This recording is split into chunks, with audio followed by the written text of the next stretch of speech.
Hello hello hello hello hello ఎలా ఉన్నారు? బ్రహ్మాండంగా ఉన్నారు. ఎయిట్ వచ్చి నేనే కదా. ప్రతిరోజు నేను అడగడం యావండి ఈ వీడియోకి ఒక లైక్ ఇవ్వండి, కేకే న్యూస్ ను సబ్స్క్రైబ్ చేసుకోండి. ఏమిటో పాడిందే పాటరా పాసిపల్లి దాసరా అన్నట్టు నేను ప్రతిరోజు చెప్పడమే, మీరు అలా సబ్స్క్రైబింగ్ చేసుకోకుండా చూడడమే. కానివ్వండి, ఏం చేస్తాం. మరి ఈరోజు రావు గారి రచ్చబండలోకి వచ్చిన సెలబ్రిటీ ఎవరో తెలుసా? ఇటు విజయసాయి రెడ్డి రంకు పురాణాన్ని డైవర్ట్ చేయడానికో లేదంటే అసెంబ్లీ సమావేశాలను ఎగ్గొట్టడానికో జగన్ రెడ్డి అంటకో ఢిల్లీ గల్లీలో డ్రామాలు మొదలెట్టింది. ఈ నాటకాన్ని రక్తగట్టించడానికి పాపం ఓడిపోయిన ఖాళీగా కూసునోళ్ళంతా అస్సినకు వెళ్ళి ఎందుకు ధర్నా చేస్తున్నారో తెలియకుండా జగన్ రెడ్డికి జై కొడుతున్నారు. అలా వెళ్ళిన వాళ్ళు ముందు వరుసలో ఉంటాడు కదా మన సోకుల రాంబాబు. పాపం ఫ్లైట్ ఎక్కి శాన్నలు అయినట్టుంది, ప్యాంట్ పైకి మడిచి ఢిల్లీ వెళ్ళి ఇదిగో అలవాటైన తన ఆంబూతు రంకెలు వేసేందుకు చేతితో మై కట్టుకున్నాడు. ఇదిగో అమ్మటే నీ కుంపటేందో రాజయ్యి. ఎందుకు వచ్చామో నేను ప్రత్యేకంగా చెప్పవలసిన అవసరం లేదు. చెప్పాలి అంబటి, చెప్పకపోతే జనానికి ఎట్టా తెలుస్తుంది? ప్రత్యేక హోదా కావాలి, ఇవ్వాల్సిందే అని అడగడానికి ఢిల్లీ ఎప్పుడు రాలేదే. పోనీ నీ శాఖ పోలవరం అతిగతి లేకుండా ఉంటే ఇదేంటి అని ప్రశ్నించడానికి అస్తినకు ఏనాడైనా వచ్చావా? లేదే. నీకెక్కడ తీరిక ఉందిలే, గంట అరగంట మసాజుల్లో నువ్వు బిజీగా ఉన్నావుగా. మరి ఇప్పుడు ఎందుకు వచ్చావు?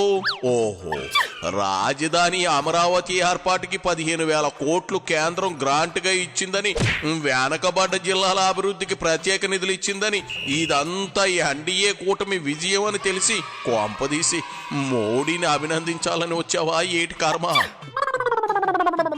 కేవలం 50 రోజుల్లోనే అత్యంత దారుణమైనటువంటి పరిస్థితులు ఆంధ్ర రాష్ట్రంలో నెలకొన్నాయి. ఏదైతే తెలుగుదేశం పార్టీ కూటమి ప్రభుత్వం గెలిచిందని తెలిసిందో ఆ క్షణం నుంచి వైఎస్ఆర్ కాంగ్రెస్ పార్టీ నాయకుల మీద, వైఎస్ఆర్ కాంగ్రెస్ పార్టీ కార్యకర్తల మీద దాడులు చేయటం, హత్యలు చేయటమే కాకుండా వారి ఆస్తుల్ని ధ్వంసం చేసేటటువంటి పరిస్థితి రావడం జరిగింది. నిజానికి చాలామంది అడుగుతూ ఉన్నారు, ఏమండి 2 నెలలు కూడా పూర్తి కాలేదు, అయినా మీరు రాష్ట్రపతి పరిపాలన చేయమని ఎందుకు కోరుతున్నారు అంటే, అయ్యా నేను మనవి చేస్తున్నా, పరిస్థితులు అలా ఉన్నాయి రాష్ట్రంలో. కేవలం నెల 15 రోజుల్లోనే రాష్ట్రం రావణ కష్టగా మారినటువంటి సందర్భం మీరు చూశారు. వినుకొండలో అతి దారుణంగా ఒక వ్యక్తిని నడి బజారులో జంతువు నరికినట్టుగా నరికినటువంటి సంఘటన భారతదేశం యావత్తు కూడా చూసింది, ముక్కు మీద వేలేసుకుంది. దాన్ని వ్యక్తిగత కక్షలని చెప్పి దాన్ని పక్కదోవ పట్టించడానికి కూటమి ప్రభుత్వం పనిచేస్తున్నది. ఇది చాలా దురదృష్టకరమైనటువంటి సంఘటన. అరే ఏందాంబోతు ఆ కేకలు రంకెలు, రంకు నేర్చునోడికి రంకెలు ఎక్కువ అన్నట్లుంది కానీ వ్యవహారం. అయినా ఈ మాత్రం దానికి ఇక్కడే ఓ షామియాన వేసుకుని ఆ 10-15 మందికి టీ కాఫీలు టిఫిన్లు పెట్టి నీ సొల్లి చెప్పి పంపిస్తే పోయేది కదా. ఢిల్లీ వెళ్ళి సేమ్ 3 వారాలుగా వాగుతుంది. అక్కడ వాగితే ప్రయోజనం ఏంటి అంట. చూడు అంబటి, ఢిల్లీ వెళ్ళి జాతీయ నాయకులందరికీ నీ ఘోష వినిపించాలంటే ఇంగ్లీష్లోనో లేదంటే హీనపక్షం హిందీలోనో మాట్లాడాలి. ఢిల్లీలో ఉండి కూడా నువ్వు ఇవే రంకెలేస్తే ఏ పిచ్చి ఆసుపత్రికో తరలిస్తారు. జాగ్రత్త. ఏందేంది 2 నెలలుగా అరాచకాలు జరుగుతున్నాయి ఆ రాష్ట్రంలో. నోర్ముయస్ సిగ్గుండాలి అలా అనడానికి. 1వ తారీఖుకే 7,000 పెన్షన్ ఇచ్చారుగా, అది దారుణమా? లేదంటే మీ పాపాల శ్వేతపత్రాలు రోజుకొకటి రిలీజ్ చేస్తున్నారు కదా, అందుక మీ కడుపు మంట? ఎన్నడూ లేనిది రాష్ట్రానికి కేంద్ర బడ్జెట్లో కేటాయింపులు రికార్డు స్థాయిలో ఉండటం చూసి ఈనో తాగలేక ఢిల్లీ వచ్చి పొలికేకలు పెడుతున్నారా? జనం నమ్మే పరిస్థితి లేదులే. సన్నాసి సంబరాలు రాంబాబు. దీని మీదే మన గౌరవాధ్యక్షులు వినుకొండ వెళ్ళారు, వినుకొండలో పరామర్శించారు. ఆ తర్వాత గవర్నర్ గారిని కలిసి కూడా వారికి విన్నవించడం జరిగింది. శాసనసభలో మొదటి రోజు వెళ్ళి నిరసన చెప్పడం జరిగింది. ఆ తర్వాత భారతదేశానికి రాజధాని అయినటువంటి ఢిల్లీని చేరుకొని ఢిల్లీ వేదికగా మనం భారత ప్రజలందరికీ తెలియపరచాలి. ఈ కూటమి ప్రభుత్వం, తెలుగుదేశం ప్రభుత్వం ఆంధ్ర రాష్ట్రంలో రావణ కాష్ట చేస్తుంది, ప్రజలను హింసిస్తుంది అనేటువంటి విధానాన్ని ప్రజలకు, దేశ ప్రజలకు చెప్పాలనేటువంటి సదుద్దేశంతో ఇక్కడికి రావడం జరిగింది. నిజంగా చెప్పాలంటే ఇవాళ రాష్ట్రంలో రాష్ట్రపతి పాలన పెట్టవలసినటువంటి అనివార్యమైన పరిస్థితి ఉన్నది. ఒక్కసారి చూడండి గ్యాలరీలో ఉన్నటువంటి ఫోటోలు. ఎప్పుడో జరిగినవి కావు, కేవలం 35 రోజుల్లోనే ఇంత దారుణం జరిగింది. చూడు అంబోతూ, నువ్వు అంత గొంతు సింపేసుకుని అరిసిన జగన్ రెడ్డి, సాయి రెడ్డి పట్టించుకోవట్లేదు సరిగదా. కుక్క మొరిగింది అన్నట్లు వాళ్ళ పనుల్లో వాళ్ళు ఉన్నారు. సాయి రెడ్డికి రంకు మొగుడు ఆ మదన్ కూడా ఢిల్లీ పురవీధుల్లో ధర్నాకి దిగేటట్టు కదా. పాపం ముసలోడికి రాకూడని కష్టం వచ్చి పడింది. ఈ వయసులో చేయకూడని పాపాలు చేస్తే ఇదిగో ఇలాంటి ఉపద్రవాలే వస్తాయి. అందుకే ద్రవాలను దాచుకోవాలి, ఎక్కడ పడితే అక్కడ పారిపోయకూడదు. పారేసుకుంటే DNA టెస్టులు అంటూ వెంటబడతారు. అది సరే, ప్రభుత్వం ఏమో 4 అంటే 4 రాజకీయ హత్యలు జరిగాయి, అందులో 3 టీడీపీ నేతలు చనిపోయారు అంటుంటే మీరేంది 36 హత్యలు అంటున్నారు? రైమింగ్ బాగా కుదిరిందని ఆ నెంబర్ చెప్పారా? ఇంకా నయం, నీకు నచ్చిన నెంబర్ చెప్పలేదు. అదే 69. ఈ నెంబర్ వినగానే నీకేం గుర్తొస్తుందో నాకు తెలుసు. ఇప్పుడు ఆ ద్రవాలు కారి పంచాయతీ నా దగ్గర పెట్టుకో కంపురాం బాబు. నిన్న సాయంత్రం పెదకూరపాడులో ఈరా సాంబిరెడ్డి అనేటువంటి ఒక మార్కెటింగ్ యార్డ్ మాజీ చైర్మన్ ని అతి దారుణంగా కొట్టినటువంటి సంఘటన. ఇలా సంఘటనలు జరుగుతూ పోతున్నాయి.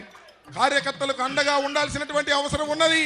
దాన్ని దృష్టిలో పెట్టుకొని ఇవాళ జగన్మోహన్ రెడ్డి గారి నాయకత్వంలో ఇక్కడికి వచ్చి మరి దేశంలో ఉన్నటువంటి అనేక రాజకీయ పక్షాలందరికీ కూడా ఇది తెలియపరచాలని, దేశంలో ఉన్నటువంటి మీడియాకి ఇది తెలియపరచాలని. ఎందుకంటే చంద్రబాబు నాయుడు గారు మసిబూసి మారేడుకాయ చేసి ఏమీ జరగడం లేదని చెప్పేటటువంటి ప్రయత్నం చేస్తారు. కాబట్టి సాక్ష్యాధారాలతో ఢిల్లీ వచ్చాం, మా ఆవేదనను వ్యక్తం చేయడానికి ఢిల్లీ వచ్చాం. మాకేమీ ప్రభుత్వం కూలిపోవాలని కాదు, మాకేమీ అధికారం రావాలని కాదు, జరుగుతున్న అన్యాయాలను అరికట్టవలసినటువంటి బాధ్యత దేశ ప్రధానికి ఉంది, రాష్ట్రపతికి ఉంది, మీడియాకుంది అని మా ఆవేదనను వ్యక్తం చేయడం కోసం ఢిల్లీ వచ్చాము తప్ప మరొకటి కాదని మనం చేస్తున్నా. ఖచ్చితంగా రాష్ట్రంలో జరుగుతున్నటువంటి రావణ కాష్టకు ఫుల్ స్టాప్ పెట్టకపోయినట్టయితే ప్రజల నుంచి తిరుగుబాటు వస్తుందనే విషయాన్ని కూడా రాష్ట్ర ప్రభుత్వం, కూటమి ప్రభుత్వం గమనించవలసినటువంటి అవసరం ఉన్నదని.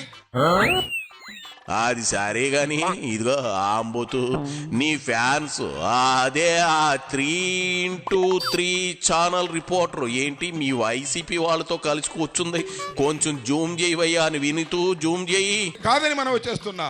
ఖచ్చితంగా రాష్ట్రంలో జరుగుతున్నటువంటి రావణ కాష్టకు ఫుల్ స్టాప్ పెట్టకపోయినట్టయితే ప్రజల నుంచి తిరుగుబాటు వస్తుందనే విషయం.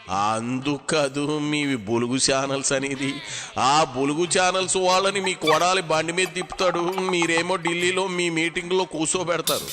అది సరే, మీ డైమండ్ రాణి అక్కడ కనిపించలేదే అన్నట్లు మీరు ఢిల్లీలో జంతర్ మంతర్ చూమ్ మంతర్ విద్యలు ప్రదర్శిస్తున్న వేళ అంబటి మీ కాపు నేతల్లో ఒకరు మీరు పెద్ద ఆయనగా పిలుచుకునే ఉమ్మారెడ్డి వెంకటేశ్వర్లు అల్లుడు కిలారి రోసయ్య పార్టీకి రాజీనామా చేసేసాడు.